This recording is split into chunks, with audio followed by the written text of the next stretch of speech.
Oi, gente! Roberto Relubíscaro aqui. Os anos 50 foram cheios de filmes de ataques de insetos e aracnídeos, geralmente agigantados pela energia nuclear, né? Daí nos anos 70 houve também toda uma onda que, na verdade, foi intensificada, e aí a palavra onda é bem significativa, foi intensificada pelo filme Tubarão, né, que se passa então no Mar Onda, lá do Steven Spielberg, de 1975, é isso? Que eu me lembro, eu não pude ver no cinema, eu era bem criança e tal, mas eu me lembro que foi assim, uma moda gigantesca, e aí houve um monte de imitações com animais aquáticos, mas também com animais terrestres. Eu já resenhei aqui, por exemplo, Grizzly, a fera assassina, que é de urso. Depois lá o Alligator de 1980, que é de jacaré, né?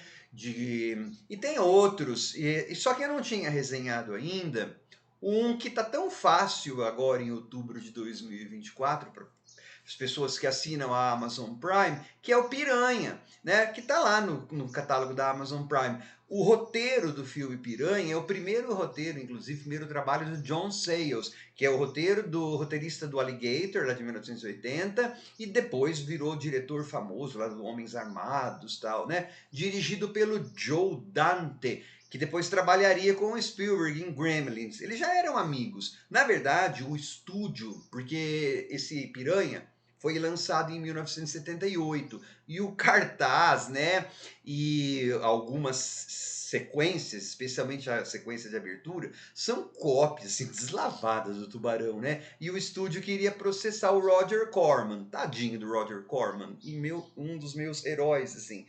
Roger Corman nossa, ele foi responsável por dar o pontapé inicial em tantas carreiras, gente, desde Jack Nicholson até Coppola, Scorsese, esse pessoal tudo trabalhou como extra, fazendo edição em filmes do Roger Corman, né?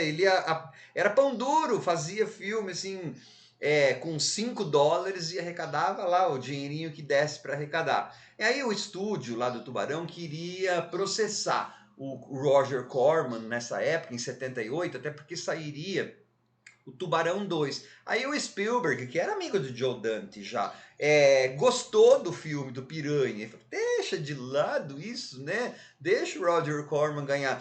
Todo mundo rouba a ideia de todo mundo, gente, né? E aí então o Piranha não foi processado. E ele é um filme divertido, claro, né? Levando-se em consideração que ele foi feito em 1978.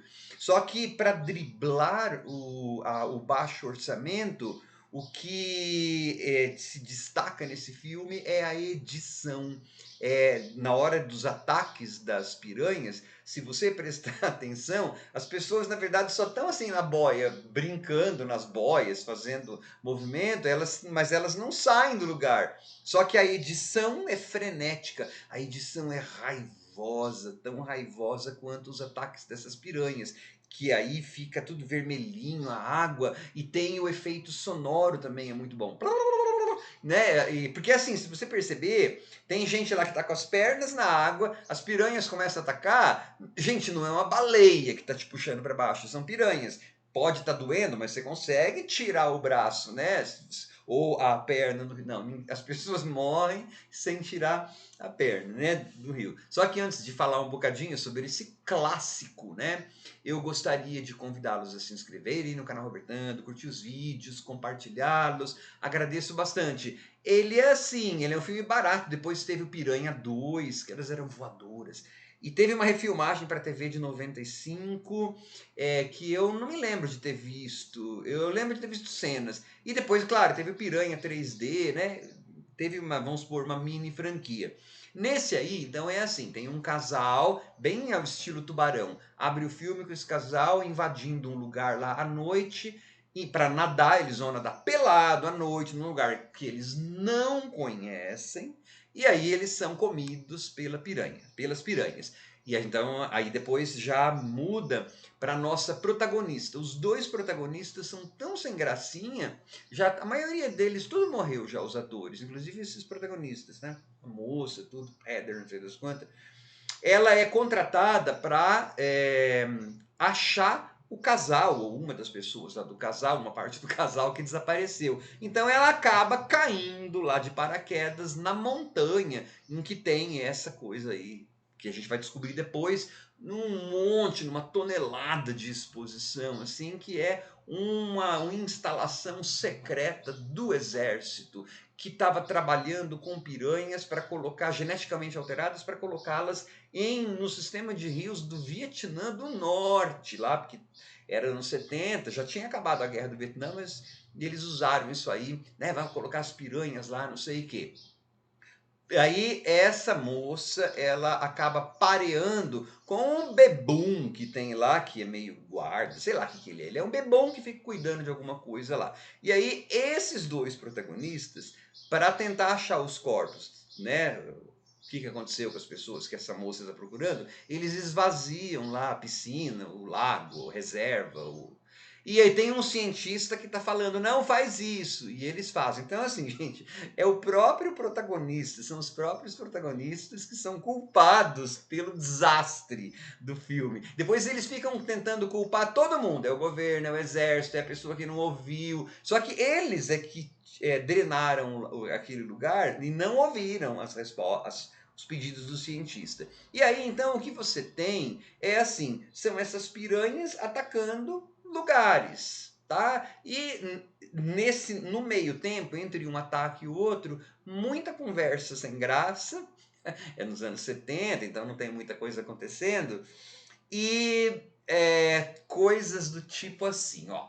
Então, tem um vovozinho lá que morre. E ele gostava de viver na montanha, né? Esse vovozinho, depois eu me lembro dele em Dallas. Na verdade, quando eu vi esse filme pela primeira vez, eu falei, uia, o pai da Pamela Ewing em Dallas. Um dos pais, porque era outro ator que depois foi fazer outro, o pai dela depois. O Digger Barnes. Esse velho morre, tá? E aí, então, é descoberto o corpo dele. Aí o cara fala assim, ah, eu vou pegar uma pá, porque ele não gostaria de ser enterrado na cidade. Isso, gente. Então é assim, ó. Se você encontrar um corpo no meio da rua, um corpo em algum lugar, você não precisa notificar a polícia, não vai dar problema nenhum para você se você aleatoriamente decidir enterrar esse corpo, assim. Não tem família, não tem nada, não tem nenhuma legislação, né? A gente pode enterrar corpos assim tranquilamente, né? E esse tipo de coisa que eu gosto. E aí depois esse filme aí na época e até hoje ele causa um pouco de sensação, porque ele não poupa nem crianças. Porque assim, quem estava fazendo isso é o Roger Corman, né? A produção. Ele era barato na produção, mas ele queria assim, tirar o máximo que pudesse das coisas. Então, no filme Tubarão lá, tem uma criança, acho que vai pro brejo, né? Ou vai pra boca do tubarão. Aí tem um monte de criança que é mordida. Só que é aquela coisa que eu falei, se você prestar atenção, tá todo mundo lá só se eles não saem do lugar das coisas e ser a piranha. Mas dá aflição quando você vê aquelas piranhas, aquelas coisinhas saindo, sanguezinho saindo, pedacinhos de carne saindo. A edição do filme é bacana, né? Para aquela época, bem feita. E aí ele vai atacando e vai chegar lá no lugar. E claro, né? Vai ter um coronel que não vai escutar. E é aquele o exército estava fazendo essas coisas, mas o coronel não dá nem moral. E aí tem uma frase que é clássica, né? Que é, o que tem essas malditas piranhas, não sei o quê. Aí o cara fala assim, elas estão devorando os hóspedes, senhor. They are eating the guests, sir. Isso é maravilhoso. Fazia assim, eu tô gravando isso em outubro de 2024, que eu finalmente vi lá no catálogo da Amazon Prime. A última vez que eu tinha visto esse filme, nossa, nem lembro mais. Eu era bem jovem, assim. Então eu voltei a dar risada com algumas das frases, com alguns dos absurdos, e voltei a ficar entediado com um monte de exposição e um monte de converseira que tem entre um ataque e outro. Mas ao mesmo tempo fui me divertindo de ver as coisas da época. Então é assim, gente, é aquele filme vintage, bem vintage, produção barata, né? Se não me engano, 600 mil, mas o filme ele pegou bastante dinheiro, viu? Bom, até o Spielberg gostou, né? E ele faz parte, assim, acho que eu já resenhei aqui, Tentáculos, né? Que era do povo que atacava. Teve baleia orca, teve barracuda, teve um monte de animais aquáticos mas não só aquáticos, sem contar as sequências do tubarão, né? 2, 3, cada um pior que a outra, tal. Então faz parte de um subgênero lá. Na verdade, depois a gente sabe que filmes de tubarão são feitos, ou animais aquáticos, são feitos até hoje, 2024. Mormente filmes de tubarão, tá? Mas esse aí eram piranhas, piranhas, ou como vários dos atores falam lá, piranhas.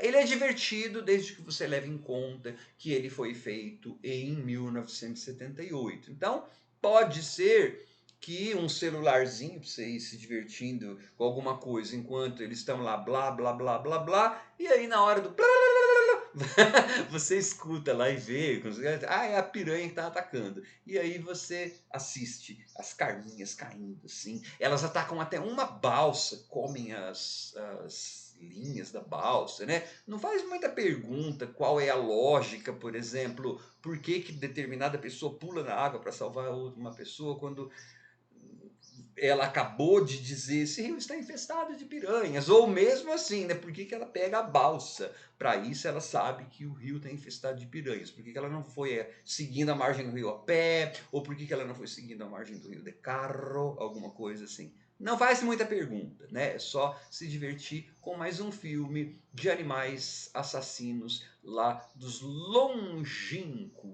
anos 70. Tchau, pessoal!